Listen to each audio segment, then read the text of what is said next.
વિદ્યાર્થી મિત્રો, નવો ટોપિક લેતા પહેલાં એક થોડીક બેઝિક સમજ આપું.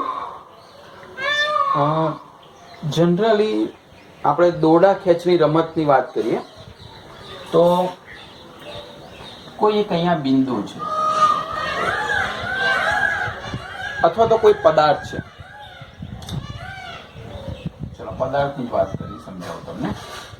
અહીંયા કોઈ પદાર્થ છે, એક દોરી અહીંયા છે, એક દોરી અહીંયા બાંધેલી છે. હવે એને એક આ સાઈડ કોઈ ખેંચે છે, એક આ સાઈડ કોઈ ખેંચે છે. બંને બાજુ જે ખેંચનાર છે ને એની ઉર્જા સરખી છે, તાકાત સરખી છે. કઈ બાજુ જશે પદાર્થ, કઈ બાજુ જશે? બંને બાજુ સરખી રીતે એને ખેંચવામાં આવે છે. સિચ્યુએશન યાદ રાખજો. ફર્સ્ટ સિચ્યુએશન તો પદાર્થ એક પણ બાજુ જશે, બરોબર. હવે ધારો કે પદાર્થ જે ખસવાની અથવા તો જે દિશામાં જવાની વાત કરીએ છીએ એને આપણે એક સિમ્બોલ તરીકે લઈએ તો ન્યુ લઈએ. તો જ્યારે પદાર્થ એક પણ બાજુ ખસતું નથી ત્યારે આપણે એવું સમજીએ કે ન્યુ 0 છે. ક્લિયર થઈ ગયું? ફરીથી બંને બાજુ સરખા ઉર્જાવાળા સરખા વ્યક્તિઓ એક પદાર્થને દોરીથી ખેંચે છે. જ્યારે પદાર્થ ખસે, આપણે એવું સમજીશું જ્યારે પણ ઉદાહરણ લઈએ કે એ પદાર્થ ખસે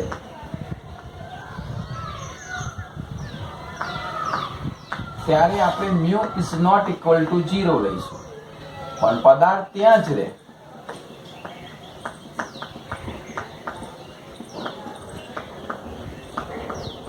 ત્યારે આપણે મ્યુ ઇઝ ઇક્વલ ટુ 0 લઈશું, બરાબર.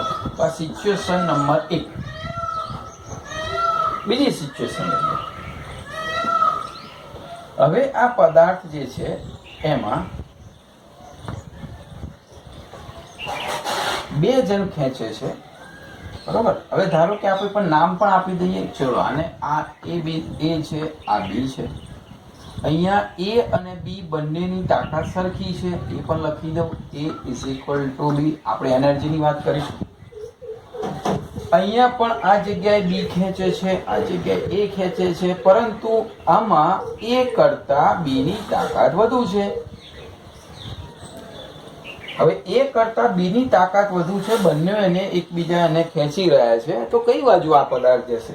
બી તરફ ખસશે. અને બી તરફ ખસશે એટલે પદાર્થ જો ખસે તો અહીંયા આપણે સિમ્બોલ તરીકે લઈશું કે ભાઈ અહીંયા 0 થશે નહીં.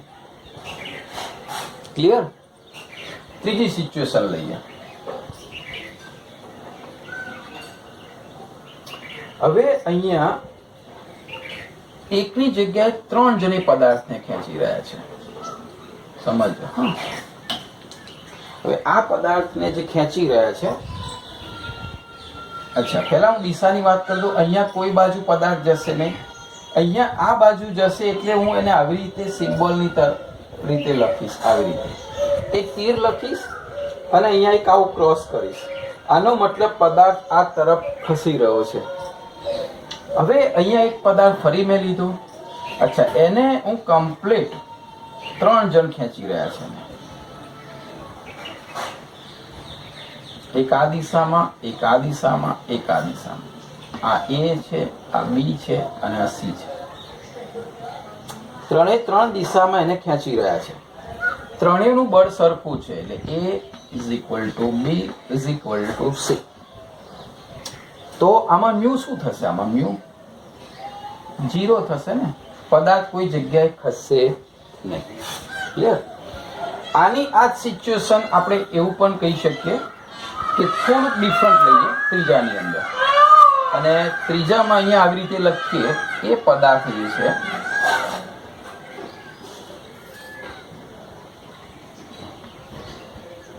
હા હવે સમજો. એ પદાર્થ જે છે આ એ, આ બી અને સી. હવે અહીંયા બી ને સી ની તાકાત એ કરતા વધારે છે. સમજો એ જે છે એના કરતા બી અને સી ની તાકાત વધારે છે. પદાર્થ કઈ દિશામાં જાય? અહીંયા તો આપણે કેવું કહ્યું ભાઈ આ સિમ્પલ એક આ દિશામાં જાય. હવે આ રીતે સિચ્યુએશન હોય કે ત્રણેય બાજુ એને ખેંચતા હોય, ત્રણેય બાજુ એને જ્યારે ખેંચતા હોય ત્યારે આ બંનેની તાકાત આના કરતાં વધારે હોય, એટલે નીચેની તરફ હોય તો આ ખેંચે એના કરતાં નીચે વધારે ખેંચાય, તો પદાર્થ આ દિશામાં જાય, પદાર્થ આ દિશામાં જાય, કઈ દિશામાં જાય? તો તમે કહેશો કે સાહેબ પદાર્થ નહીં આ દિશામાં જાય, નહીં આ દિશામાં જાય, પદાર્થ નીચેની દિશામાં જશે. તો આની હું દિશા આ રીતે દોરું, બરોબર? આ સેમ વસ્તુ આવું થાય કે ધારો કે કોઈ એક પદાર્થ છે, આ બાજુ કોઈ ખેંચતું નથી, કોઈ એક આ દિશામાં ખેંચે છે, કોઈ એક આ દિશામાં ખેંચે છે, તો આ પદાર્થની જે દિશા છે કઈ બાજુ જશે? પદાર્થ કઈ બાજુ જશે? તમે બંને બાજુ દોરી ખેંચો અને પદાર્થ આ જગ્યાએ હોય તો એ આ દિશા કે આ દિશામાં નહીં જાય, પરંતુ એની દિશા આ દિશા છે.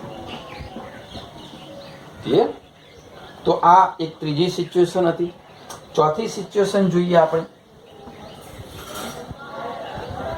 કે જે પદાર્થ છે એને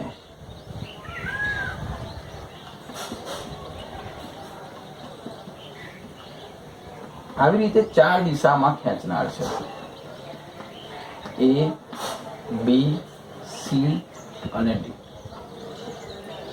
પદાર્થને અહીંયા ત્રણ દિશા હતી, 120 ડિગ્રીના ખૂણે, એવું સમજીએ કે આ કમ્પ્લીટ ત્રણેય 120 ડિગ્રીના ખૂણે છે, રાઈટ? આ જે છે ખૂણો એ 180 ડિગ્રીના ખૂણે છે. હવે અહીંયા ચાર જણ છે. હવે ચારે ચાર જે ખેંચે છે પદાર્થને ને એ આપણે અહીંયા ખૂણો બનાવીએ ચારે વચ્ચે 109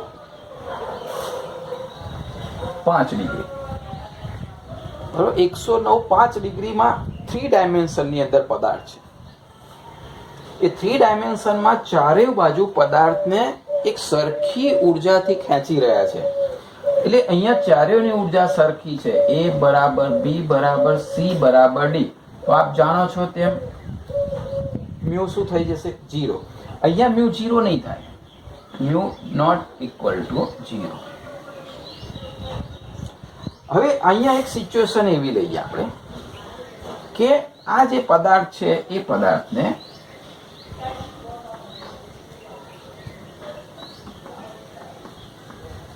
A, B, C અને D, એમાં A કરતા B, C અને D એને વધારે ખેંચી રહ્યું છે, એટલે આ એક જ તરફ ખેંચી રહ્યો છે. હવે આ જે ત્રણ છે ને એ આ રીતના એંગલના છે, 1, 2 અને 3.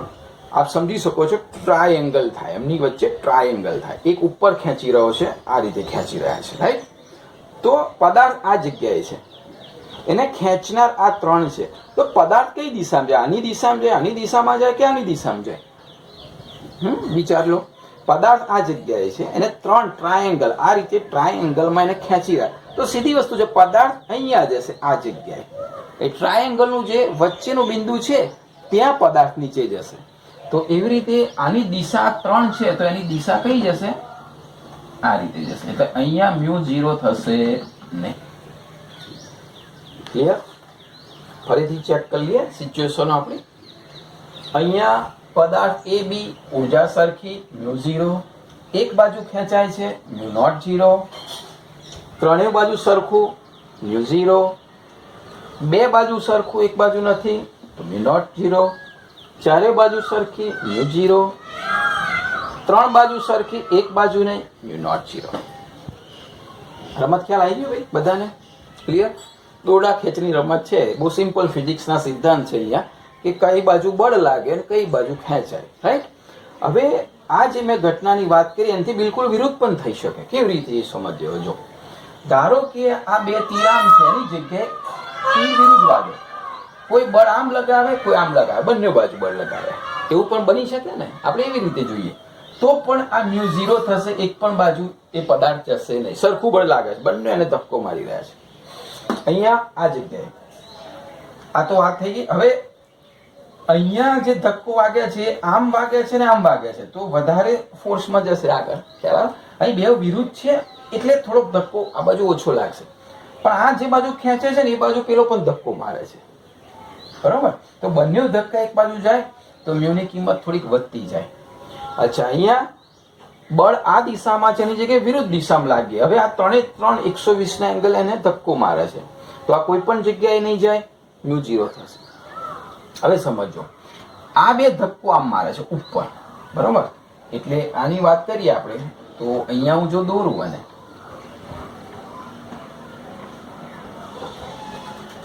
બરોબર, હવે આમ ધક્કો વાગે છે આમ, એટલે આ બે એમ મારે છે અને એક આમ મારે છે, તો આ કઈ દિશામાં જશે? સીધી વસ્તુ જો ઉપરની દિશામાં જશે, તો આની દિશા આ રીતની ઉપર જશે. સિમ્બોલ ખ્યાલ આવી ગયો? આને આપણે આ રીતે લઈ શકીએ. આવી સિચ્યુએશન પણ થાય, એવી રીતે આને પણ એવી સિચ્યુએશન થાય. કેવી રીતે સિચ્યુએશન થાય? તો આ ત્રણ હવે ઉપર ધક્કો મારે છે, બરોબર? તો એ ત્રણ જયારે ઉપર ધક્કો મારતા હોય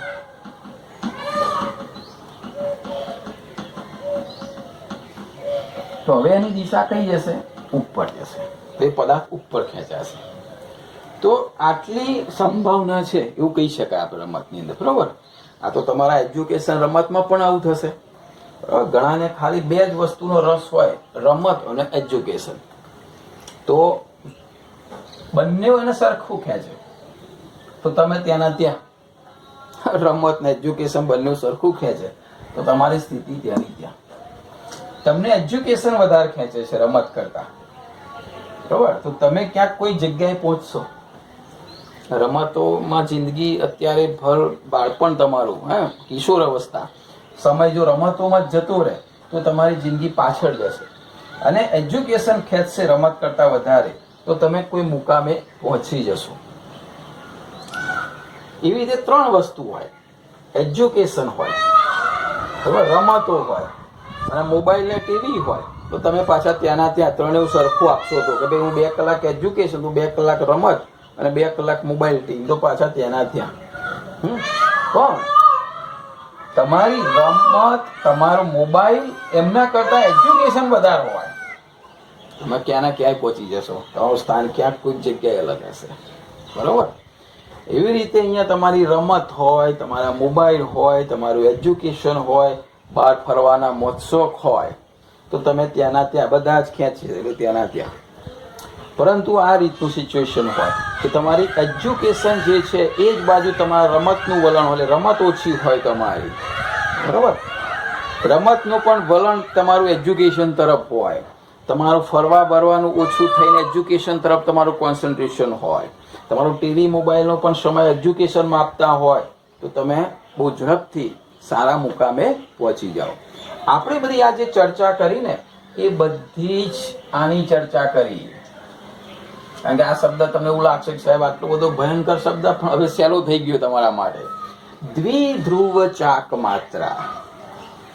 દ્વિધ્રુવ ચાક માત્રાનો સિમ્બોલ મ્યુ છે, મ્યુ. હવે આ દ્વિધ્રુવીય ચાક માત્રા પોતે સદિશ છે.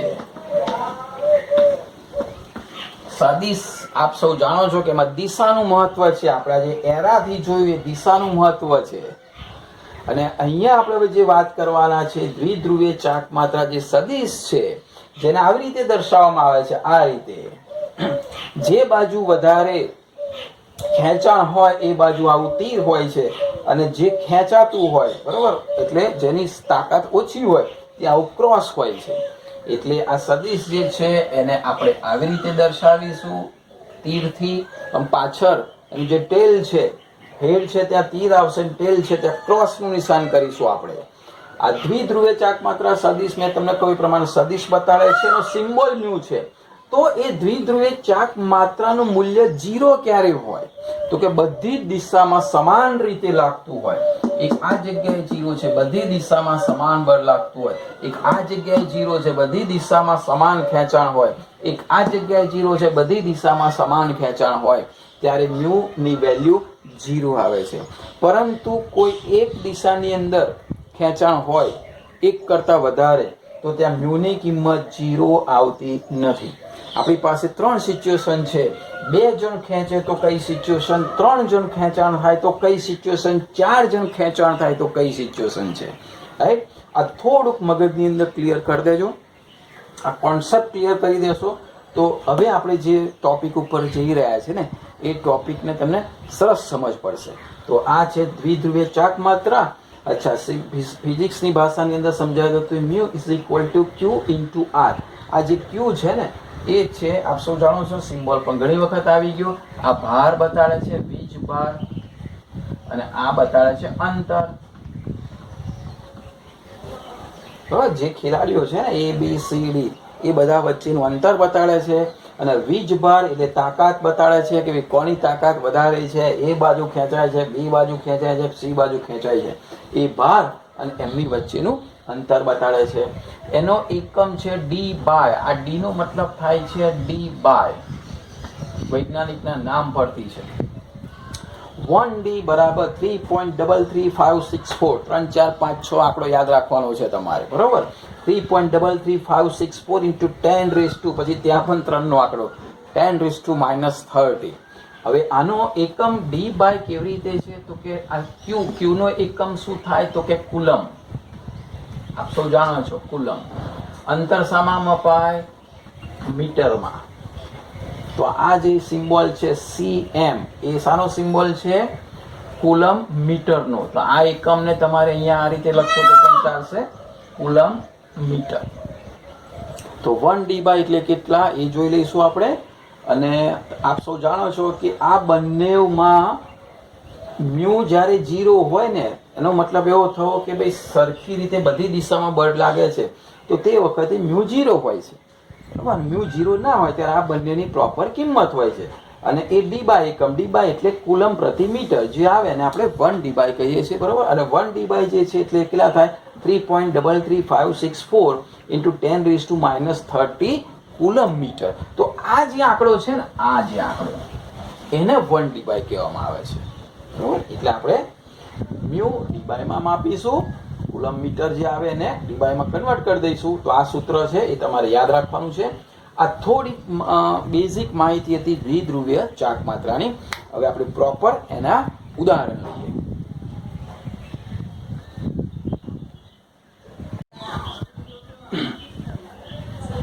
હવે આપણે ટેક્સ્ટ બુક નો ટોપિક લઈએ, બંધની ધ્રુવીયતા. બંધ આપણે સૌ શીખ્યા, આયનીય બંધ, સહસંયોજક બંધ. ધ્રુવીયતા એટલે ધન ધ્રુવ, ઋણ ધ્રુવ, બરાબર. એના ઉપરથી આવેલો એક શબ્દ છે, આપણે ચેક કરી લઈએ ધ્રુવીયતા શું છે. ઓકે, સૌથી પહેલા આપણે વાત કરીએ તો કોઈ પણ સંયોજન હોય અથવા તો એમાં રહેલો બંધ હોય. હા, કોઈ પણ સંયોજન કેવી રીતે બનેલું? પરમાણુ વચ્ચે બંધથી. તો એ સંયોજનમાં રહેલો જે બંધ છે એ બંધ સંપૂર્ણ સહસંયોજક કે આયનીય ના હોઈ શકે.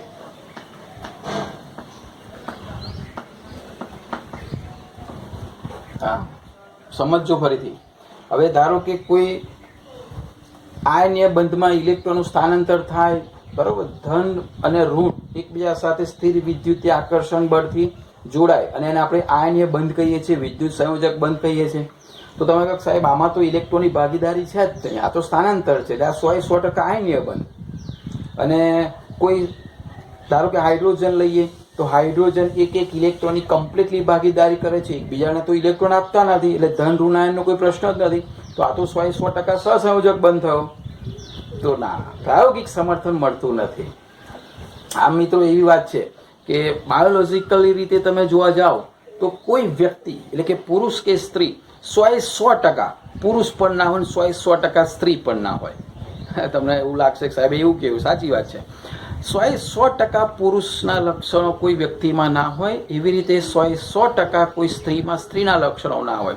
2, 5, 4% પુરુષમાં સ્ત્રીના લક્ષણો જોવા મળે અને સ્ત્રીમાં 2, 5, 10% પુરુષના લક્ષણ જોવા મળે. પ્રોબ્લેમ ક્યાં થાય? બંને 50-50% લક્ષણો આવે ત્યારે પ્રોબ્લેમ થાય. એવી રીતે અહીંયા કોઈ પણ બંધ તમને આમ લાગે કે આયનીય બંધ છે, તમને લાગે કે આ સહસંયોજક બંધ છે, પણ એવું હોતું નથી. 100% સહસંયોજક બંધ ને 100% આયનીય બંધ એટલે એક આદર્શ પરિસ્થિતિ થાય, જે શક્ય નથી. તો સહસંયોજક બંધમાં કેટલુંક લક્ષણ આયનીય હોય છે અને આયનીય બંધમાં કેટલુંક લક્ષણ સહસંયોજકનું હોય છે? ઓછું, 2, 5, 10%.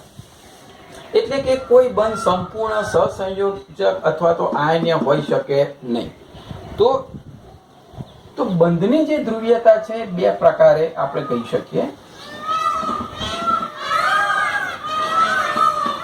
કે કેટલાક સંયોજકની અંદર પરમાણુ એટલે કે સમાન પરમાણુ વચ્ચેનો જે બંધ છે, સમાન પરમાણુ વચ્ચેનો જે બંધ છે, એ બંધ જ્યારે બને છે, જેમ કે ઉદાહરણ લઈએ H2 N2 Cl2 O2 આવા બધા તો સમાન H સમાન N Cl O. તો આ સમાન પરમાણુ વચ્ચે જ્યારે બંધ બને છે ત્યારે એ બંધમાં જે ઇલેક્ટ્રોન યુગ્મ હોય છે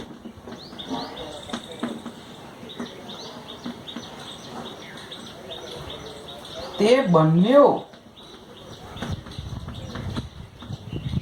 કેન્દ્રની વચ્ચે હોય છે, એટલે મધ્યમાં હોય છે. અને વચ્ચે હોય છે એટલે બંને બાજુ એટલે કે બંને કેન્દ્ર પ્રત્યે સમાન આકર્ષણ હોય.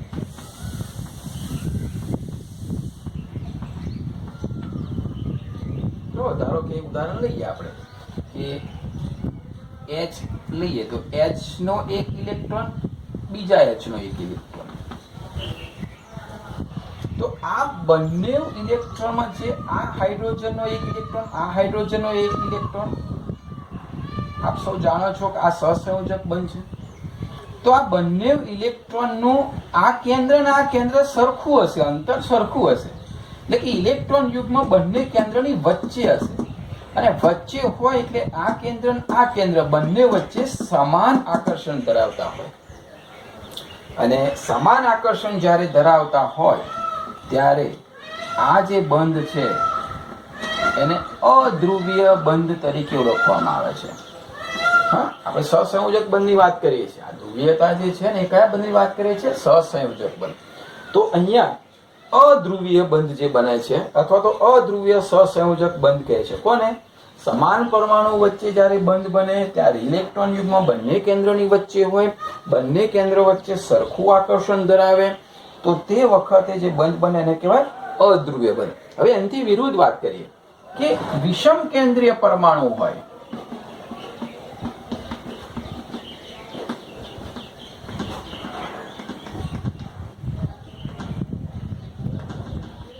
વિષમ કેન્દ્રીય એટલે કે સરખા નહીં, બંનેના કેન્દ્ર જુદા જુદા હોય, એમાં વીજભાર જુદો જુદો હોય, પ્રોટોનની સંખ્યા જુદી જુદી હોય. વિષમ કેન્દ્રીય, બે કેન્દ્ર જુદા જુદા. તો વિષમ કેન્દ્રીય પરમાણુ વચ્ચે જ્યારે બંધ બને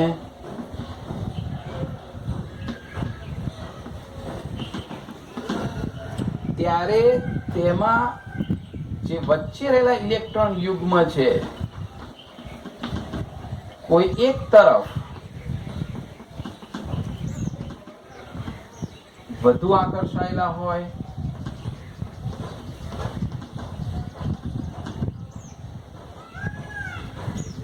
કોઈ એક તરફ વધારે આકર્ષાયેલા હોય, એક કરતા હોય, બરોબર. તો જ્યારે આવો બંધ બને એને કેવો બંધ કહેવામાં આવે છે?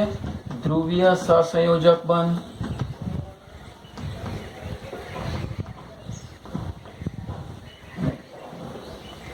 ઉદાહરણ આનું લઈએ તો આનું પણ એક ઉદાહરણ લઈએ.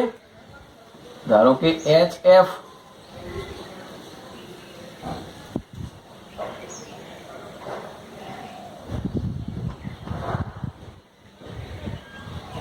આપ સૌ જાણો છો કે HF જે છે એમાં ધ્રુવીયતા કોની વધારે છે?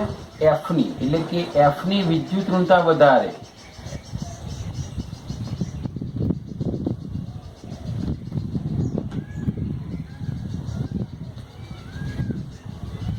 આની વિદ્યુત ઋણતા ઓછી.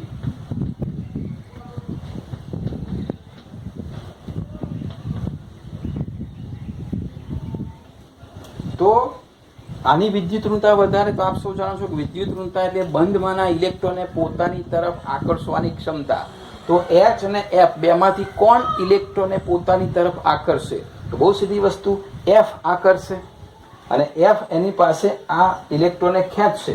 એનો મતલબ એવો થયો કે આપણે જો દ્વિધ્રુવીય ચાક માત્રાની હમણાં જે વાત કરી, હા, આવા જે છે અધ્રુવીય બંધ, એમાં દ્વિધ્રુવીય ચાક માત્રાનું મૂલ્ય કેટલું હોય છે? 0 હોય છે, કારણ કે ઇલેક્ટ્રોન એકે તરફ ખેંચાતા નથી, મધ્યમાં રહે છે. અહીંયા ઇલેક્ટ્રોન જે છે એ વધારે વિદ્યુત ઋણ તરફ ખેંચાયેલા હોય છે, બરોબર? અને વધારે વિદ્યુત ઋણ તરફ ખેંચાયેલા હોય છે, જે વિદ્યુત ઋણ હોય છે પરમાણુનું કેન્દ્ર એ તરફ આકર્ષાયેલા હોય છે. એટલે હવે અહીંયા જો દ્વિધ્રુવીય ચાક માત્રાનું મૂલ્ય માપવામાં આવે તો આ જગ્યાએ mu is not equal to 0 થશે, અને કોઈ એક દિશાની અંદર, અને જે દિશામાં જતું હોય એ દિશામાં આપ સૌ જાણો છો આ રીતનું તીર કરીએ છીએ, એટલે કે ઇલેક્ટ્રોન છે વધારે વિદ્યુત ઋણ તરફનું જે કેન્દ્ર છે એ તરફ શું થયા હશે? આકર્ષાયેલા હશે. તો આ બહુ જનરલ માહિતી છે. આપણે વધારે ઉદાહરણ સાથે ડિટેલમાં આપણે શીખીએ બંધની ધ્રુવીયતા. પણ મેઇન બે વસ્તુ છે, એક અધ્રુવીય સહસંયોજક બંધ કોને કહેવાય અને ધ્રુવીય સહસંયોજક બંધ કોને કહેવાય. આ બેનો તમને એક બેઝિક ફંડામેન્ટલ ક્લિયર હોવું જોઈએ કે આ સમાન પરમાણુઓ વચ્ચે હશે, કેન્દ્રની વચ્ચે ઇલેક્ટ્રોન હશે, બધી જ બાજુ આકર્ષણ સરખું હશે. તો અધ્રુવીય બંધ છે. ધ્રુવીય સહસંયોજક બંધ એટલે જેની જે પરમાણુના કેન્દ્રની અંદર વિદ્યુત ઋણતા વધારે હશે એ તરફ શું થશે? ઇલેક્ટ્રોન એ તરફ ખેંચાયેલા હશે. અને દ્વિધ્રુવીય ચાક માત્ર અહીંયા શું હશે?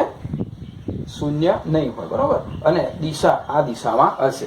ડિટેલમાં આપણે ફરી શીખીએ છીએ.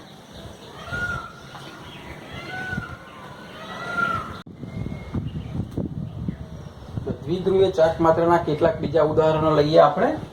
H2O. હવે H2O તમે લુઈસ પ્રમાણે સંરચના દોરો તો આવી રીતે થશે. O આ જગ્યાએ બંધ આવશે H અને H. હવે લુઈસ પ્રમાણે દોરીએ તો એમાં એક મર્યાદા હતી કે આકાર ખબર નથી, ખ્યાલ આવે, કારણ કે આને સીધી રીતે પણ સીધી લાઈનમાં પણ દોરી શકાય. પણ જાણવા મળ્યું છે જો દ્વિધ્રુવીય ચાક માત્રનો એક આ ફાયદો પણ છે. જો આનો આકાર છે ને આવી રીતનો હોત તો મ્યુ કેટલો થાત? 0 થાત ને. કારણ કે જો સીધી રેખામાં હોય તો અહીંયા ખબર છે કે વિદ્યુત ઋણતા ઓક્સિજન તરફ વધારે છે, એટલે હાઇડ્રોજનના ઇલેક્ટ્રોન, હાઇડ્રોજન ઓક્સિજનની વચ્ચેના ઇલેક્ટ્રોન કઈ બાજુ જાત? ઓક્સિજન. બંને બાજુ સરખું બળ લગાવો તો મ્યુ 0 થાત. પણ અહીંયા જ્યારે પ્રાયોગિક રીતે અને સૈદ્ધાંતિક રીતે જ્યારે મ્યુ માપવામાં આવ્યો ત્યારે 0 ના થયો, બરાબર? આનો મ્યુ 0 ના થયો. એનો મતલબ એવો થયો કે આકાર જે છે ને એ રેખીય આકાર નથી. જો એક આ ફાયદો થઈ જાય કે ભાઈ H2O નો રેખીય આકાર નથી. જો લુઈસ પ્રમાણે રેખીય આકાર હોત તો મ્યુ જે છે ને એ 0 આવત. ક્લિયર? તો એનો આકાર આવો કોણીય છે. એનો આકાર કેવો છે? કોણીય, એટલે કે વડેલો આકાર છે. અને એ પણ જાણવા મળ્યું કે આમની વચ્ચેનો જે ખૂણો છે ને એ ખૂણો આવ્યો 104.5 ડિગ્રી. એટલે કે જે આ ખૂણો છે, આપણે બંધકોણ શીખી ગયા ને, તો એ જે કક્ષકો જે છે, બંધકારક કક્ષકો વચ્ચે જે ખૂણો છે કેટલો જાણવા મળ્યો? 104.5 ડિગ્રી. તો એનો મતલબ રેખીય નથી, કોણીય છે. એટલે હવે દ્વિધ્રુવીય ચાક માત્રાની દિશા નક્કી કરીએ તો આ બંનેમાંથી વિદ્યુત ઋણ કોણ? H કે O? તો સીધી વસ્તુ છે, O ની વિદ્યુત ઋણતા વધારે છે. અચ્છા, O ની વિદ્યુત ઋણતા વધારે છે એટલે O ની પાસે હજુ આપણી ઉપર તમે જાણો છો તેમ અબંધકારક ઇલેક્ટ્રોન પણ છે, રાઈટ? હવે H અને O માં જે ઇલેક્ટ્રોન છે કઈ દિશામાં જશે? આ દિશાની અંદર વલણ હશે, જેની વિદ્યુત ઋણતા વધારે છે. હમણાં શીખ્યા આપણે. તો દ્વિધ્રુવીય ચાક માત્રાની દિશા આ તરફ જશે, એ રીતે આની દિશા આ તરફ જશે. તો બંને આમ જ્યારે ધક્કો મારતા હોય ત્યારે આની દિશા કઈ તરફ હોય? ઉપરની દિશા. બંને જ્યારે આમ ધક્કો મારતા હોય ત્યારે O ની દિશા કઈ બાજુ જશે? ઉપર. દ્વિધ્રુવીય ચાક માત્ર 0 નથી, ક્યાંક કંઈક મળશે. તો એ દ્વિધ્રુવીય ચાક માત્રા આની જાણવામાં આવી છે. કેટલી આવી? 1.85 ડી બાય 1.85 ડી બાય જાણવામાં આવી, બરોબર? તો એને આપણે કુલમ મીટરમાં કેવી રીતે ફેરવીશું? આપ સૌ જાણો છો કે 1 કુલમ એટલે કેટલા કુલમ, સોરી 1 ડીબા એટલે કેટલા કુલમ મીટર, એ આપ સૌ જાણો છો, હમણાં શીખી ગયા. તો 1 કુલમ 1 ડીબા એટલે 3.3356 ઇન્ટુ 10⁻30 કુલમ મીટર. તો એને શું કરીશું? 1.85 વડે મલ્ટીપ્લાય કરીશું. એટલે 1.85 ઇન્ટુ 3.33564 ઇન્ટુ 10⁻30 કુલમ મીટરમાં કન્વર્ટ થઈ ગયા. તો તમારે બંને રીતે યાદ રાખવાના છે કે H2O ના ડીબાઈમાં દ્વિધ્રુવીય ચાક માત્રા કેટલી અને કુલમ મીટરમાં દ્વિધ્રુવીય ચાક માત્રા. સેન્ટીમીટર ના પાછા એ હોશિયારી ના રહેતા કે સર સેન્ટીમીટર, કુલમ મીટર છે. તો આ બંને આંકડા યાદ રાખજો. MCQ માં પણ ચાલશે, થિયરીમાં પણ લખવાના થશે. તો આ H2O ની દ્વિધ્રુવીય ચાક માત્રા હતી. બોયફ્રેન્ડ નથી લખેલું, BeF2 લખેલું છે. તો અહીંયા BeF2 ની રચના લુઈસ પ્રમાણે જોઈએ તો આપ સૌ જાણો છો BE વચ્ચે આવશે, અહીંયા એક બંધ બનશે F, અહીંયા એક બંધ બનશે અહીંયા F સાથે, રાઈટ. BE બીજા સમૂહમાં, F 17માં સમૂહમાં. એક જ આવર્તના તત્વો, વિદ્યુત ઋણતા કોની વધારે? F ની. તો F ની વિદ્યુત ઋણતા વધારે. આ બંનેની વચ્ચે જે ઇલેક્ટ્રોન છે, આ બંનેની વચ્ચે જે ઇલેક્ટ્રોન છે, કઈ તરફ ખસવાના? એટલે આકર્ષણ કઈ તરફ હશે? F તરફ હશે. વિદ્યુત ઋણતા વધારે એટલે કે બંને બાજુ સરખી તાકાત છે. એટલે દ્વિધ્રુવીય ચાક માત્રાની દિશા આ દિશામાં પણ છે, દ્વિધ્રુવીય ચાક માત્રાની દિશા આ દિશામાં પણ છે. બંને દિશામાં સરખા બળો લાગુ પડે છે. એટલે પરિણામી દ્વિધ્રુવીય ચાક માત્રા છે એ અહીંયા કેટલી થશે? 0 થશે. બરોબર, આપ શીખી ગયા છો ને. સદિશ રાશિ છે, બંને બાજુ સરખું બળ લાગે છે, દોરડા ખેંચની રમત સરખી છે. હા, ધ્રુવીય છે કારણ કે આ બાજુ પણ દ્વિધ્રુવીય ચાક માત્રા છે ને આ બાજુ પણ દ્વિધ્રુવીય ચાક માત્રા છે, કારણ કે વિષમ કેન્દ્રીય છે, સરખા કેન્દ્ર તો છે જ નહીં. પણ બંને બાજુ જ્યારે સરખું બળ લાગે ત્યારે પરિણામી દ્વિધ્રુવીય ચાક માત્રા 0 હોય છે. ફરી બોયફ્રેન્ડ આવ્યો BF3. BF3 ની અંદર આપ સૌ જાણો છો B એક બંધ અહીંયા છે, એક બંધ અહીંયા છે, એક બંધ અહીંયા છે. લુઈસ પ્રમાણે વિદ્યુત ઋણતા કોની વધારે? F ની વધારે. એટલે કે આ દિશામાં ઇલેક્ટ્રોન ખસશે, આ દિશામાં જશે અને આ દિશામાં આકર્ષણ વધારે હશે. હવે અહીંયા જે આ BF3 વચ્ચેનો જે ખૂણો આવે છે ને એ 120 ડિગ્રીનો આવે છે. એટલે કે સરખો ખૂણો બને છે. 12 તારીખ 36 રાઉન્ડ આખું થઈ જાય છે. 120 120 120. હવે આ ઉપર ખેંચે છે એટલે આની દ્વિધ્રુવીય ચાક માત્રાની દિશા છે ને ઉપરની દિશા તરફ હશે. આની દ્વિધ્રુવીય ચાક માત્રાની દિશા આ દિશામાં હશે. આની દ્વિધ્રુવીય ચાક માત્રાની દિશા આ બાજુ હશે. આ બંનેની પરિણામી કઈ બાજુ હોય? ચલો આની તો સમજ્યા ઉપર છે, તો આની ને આની પરિણામી ક્યાં જવાની? આવી વચ્ચે જશે. ખ્યાલ આવી ગયો તમને? એટલે આ બંનેની પરિણામી આ અને ઉપરની તો છે, આ બંને સેમ થાય છે. જેટલું ઉપર ખેંચે છે એટલું નીચે ખેંચે છે. એટલે એનો મતલબ એવો થયો કે આ ઉપર જે ખેંચાય છે એટલું જ નીચે ખેંચાય છે. એટલે પરિણામી દ્વિધ્રુવીય ચાક માત્રા અહીંયા 0 થાય છે. ક્લિયર? ચલો CCl4 માં દરેક વચ્ચેનો ખૂણો આટલો હોય છે. એટલે કે Cl Cl Cl અને C. કાર્બન કરતા ક્લોરીન ચારેય દિશામાં 109.5 ડિગ્રીના અંતરે સમચતુષ્ફલકીય રીતે ગોઠવેલા છે. આકાર પછી સમજાવીશ તમને. તો બધી જ બાજુમાં સરખી રીતે બળ લાગે છે. વિદ્યુત ઋણતા બધાની સરખી છે, પણ કાર્બન કરતા ક્લોરીનની વધારે છે. ક્લોરીનની સરખી છે. કાર્બન કરતા ક્લોરીન એટલે આ ઇલેક્ટ્રોન આ તરફ ખેંચાશે, આના ઇલેક્ટ્રોન આની તરફ ખેંચાશે, આના ઇલેક્ટ્રોન આની તરફ ખેંચાશે, આના ઇલેક્ટ્રોન આની તરફ ખેંચાશે. એટલે કે આ ઉપર જે છે એ દ્વિધ્રુવીય ચાક માત્રાની દિશા આ રીતની થશે. આની દિશા આ દિશામાં જશે, આની દિશા આ દિશામાં જશે, આની દિશા આ બાજુ જશે.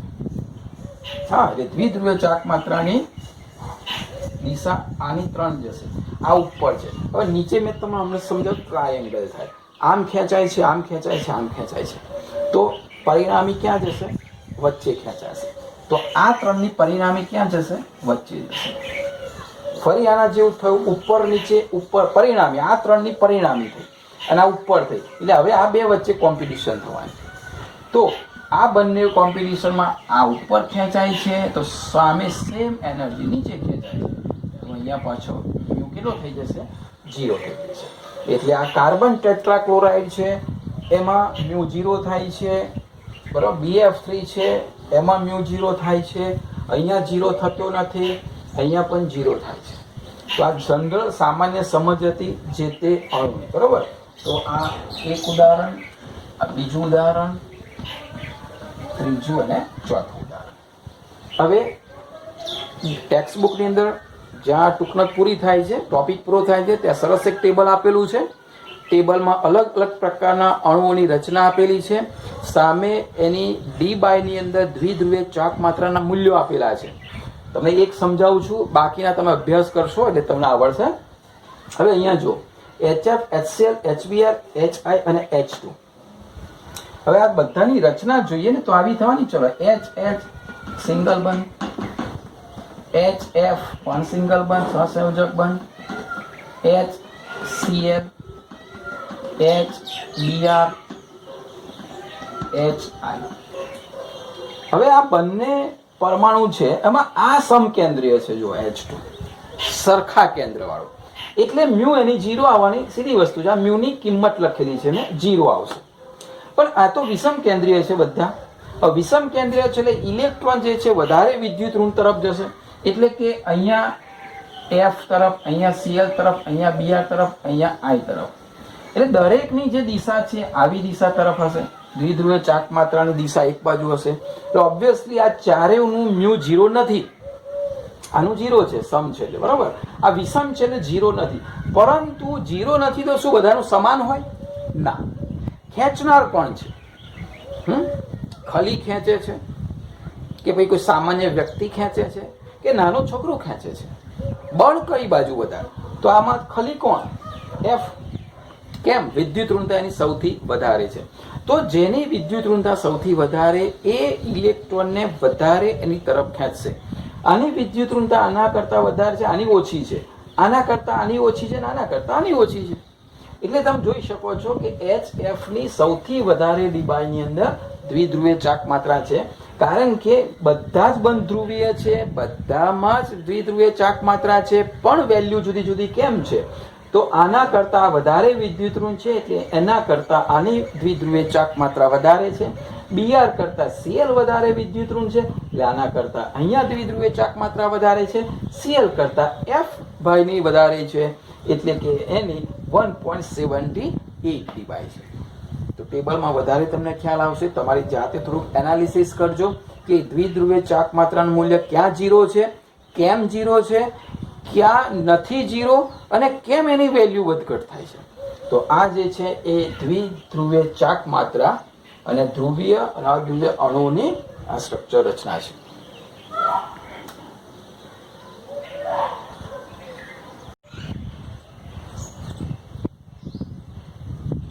આપ સૌએ દ્વિધ્રુવીય ચાક માત્રા શીખ્યા, બરોબર. અને લગભગ કોન્સેપ્ટ ક્લિયર થઈ ગયો હશે કે મ્યુ ક્યારે 0, મ્યુ ક્યારે 0 નથી, અથવા મ્યુના જે વેલ્યુ છે ક્યારે વધારે હોય છે એકબીજા કરતા. તો જો કમ્પ્લીટલી શીખી ગયા હોય તો એક પ્રશ્ન તમારા માટે છે, પછી આપણે ડિસ્કસ કરીએ. NF3 અને NS3 આ બંનેના જે આકાર છે એ પિરામિડલ આકાર છે. પિરામિડ જોવો છે ને, આમ પિરામિડ, ઇજિપ્તના પિરામિડ જેવો આકાર, કે નીચે સમતલ હોય અને ઉપર જાય તેમ પોઈન્ટ જાય, પોઈન્ટમાં બધા ભેગા થાય. ઓકે, તો આ પિરામિડલ આકારની અંદર છે. ત્રિકોણીય પિરામિડ આકાર થશે કારણ કે 3 જોડેલા છે. n મધ્યસ્થ થશે. તો NF3 ને NS3 જે છે એ બંનેમાંની વેલ્યુ અહીંયા મેં લખેલી છે કે પિરામિડલ છે એટલે એનો મતલબ એવો થયો કે 120 ના ખૂણે તો નથી જ, બરોબર. જો એક વસ્તુ સમજાવો તમે, ધારો કે NF3 આ રીતના હોત તો દ્વિધ્રુવીય ચાક માત્રા શૂન્ય આવત. કેમ? કારણ કે બધી બાજુ સરખું બળ છે. જો એનો મતલબ દ્વિધ્રુવીય ચાક માત્રા અહીંયા શૂન્ય નથી. શૂન્ય નથી એનો મતલબ કે આવી રીતે જોડાયેલા નથી, ત્રિકોણ રીતે જોડાયેલા નથી, પણ પિરામિડ તરીકે જોડાયેલા છે. એ આપણે ચેક કરીએ. અચ્છા, આકાર પણ દર્શાવી દઉં. ચલો તમને આ એન પિરામિડલ એટલે આવા આકારમાં છે. એફ એફ એફ અહીંયા NS3 તો N H H H structure પ્રમાણે બંને ઉપર બે ચાલલા છે. આ NF3 નો આકાર થયો, આ NS3 નો આકાર થયો. હવે તમારો પ્રશ્ન, તમારા માટે પ્રશ્ન આ છે કે બંનેની મેં વેલ્યુ આપેલી છે. એક છે μ = 4.90 × 10⁻30 કુલમ મીટર અને μ = 0.8 × 10⁻30 કુલમ મીટર. આ બંનેની વેલ્યુ છે. એકની વધારે છે, એકની ઓછી છે, આપ જાણો છો. તો આ બંનેમાં કોની કઈ વેલ્યુ છે? હા, યુટ્યુબ પર જોતા હશો તો કોમેન્ટ બોક્સ છે, કોમેન્ટમાં તમારી રીતે લખો છો. મને ખ્યાલ આવે કે કેટલાની સાચી છે કે કેટલાની ખોટી છે. હા, 15 સેકન્ડ આપું છું. ખાલી તમે એટલું લખો કે વધારે મૂલ્ય કોનું, બસ એટલું મારે જોઈએ છે. NF3 કે NF3? આ પ્રશ્ન. વધારે મૂલ્ય કોનું, NF3 માં કે NS3 માં?